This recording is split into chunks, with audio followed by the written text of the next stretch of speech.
السلام علیکم شاگردان عزیز.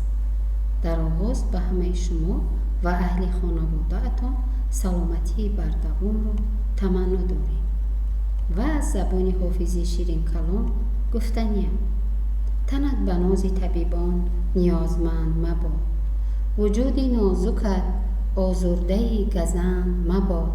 سلامتی همه آفاق در سلامتی توست، به هیچ عارضه شخصی تو دردمند مباد. موضوع درس امروزه ما حیات و فعالیت محمد صدیق حیرت. زندگی نامه شاعر. یکی از شاعران توانای تاجیک محمد صدیق حیرت است که با ایجادیات خود به ادبیات دور و من بعد تأثیر معینی گذاشته است. محمد صدیق حیرت سال 1878 در بخارا تولد یافته است. نام شاعر محمد صدیق بوده، حیرت تخلص ادبی اوست. شاعر در آوان 7 سالگی از مادر و در 12 سالگی از پدر یتیم مانده است. حیرت در سن 15 سالگی به مدرسه داخل شده علم‌های جاری زمان را کاملا فرا می‌گیرد.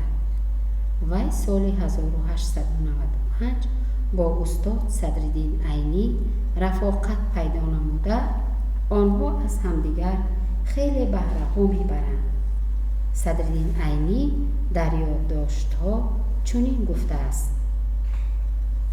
من در همان ملاقات اولین به قابلیت و معلومات فوق‌العاده او پی بردم و نظر به عقیده خودم آن کسی که من برای رهبری خود در شعر از بین شاعران و شعرشناسان کلانسالی آن زمان می جستم، همین خردسال خردجسته بود.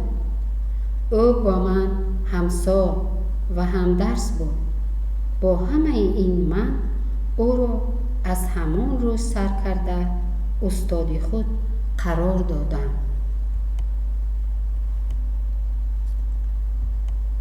همین طور محمد صدیق حیرت یکی از شاعرای توانای همین عصر خود بود و از سببی که بیمار بود او سال 1900 با مصلحت دوستان و نزدیکانش برای تغییر محیط به فرغانه می آید. بیماری شاعر وزنی می گردد و افسوس که سال 1902 شاعر از عالم چشم می پوشد.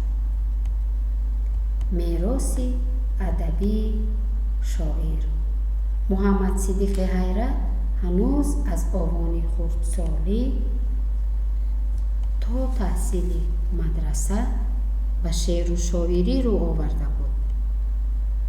استاد صدرالدین عینی در این باره می نویسد که از کمال استعداد و عشق ادبیات در خردسالی و مرتبه استادی رسیده بود. حیرت از خود میراثی گرانبهای باقی گذاشت. دیوان اشعاری حیرت دارای 2447 بیت بود. از شکل‌های شعری غزل و قصیده، قطعه و رباعی، مصمت و مخمس و مسدس عبارت است. اما غزل در ایجادیات شاعر موقع بلند دارد. پارچه از غزل شاعر که میگوید: ما به عزلت مرده یادی دلستانی ما بخیر، بر نمیگیرد خبر سروی روانی ما بخیر. یادی او داریم عهد هیچ یادی ما نکرد، یادی بی پروا دلی نامهربانی ما بخیر. ما به فکری آنکه دارد یار فکری حالی ما، بارک الله فکری ما و هم گمانی ما بخیر. پارچه غزل رو شاگردان عزیز از برنامه یعنی از یاد کنید.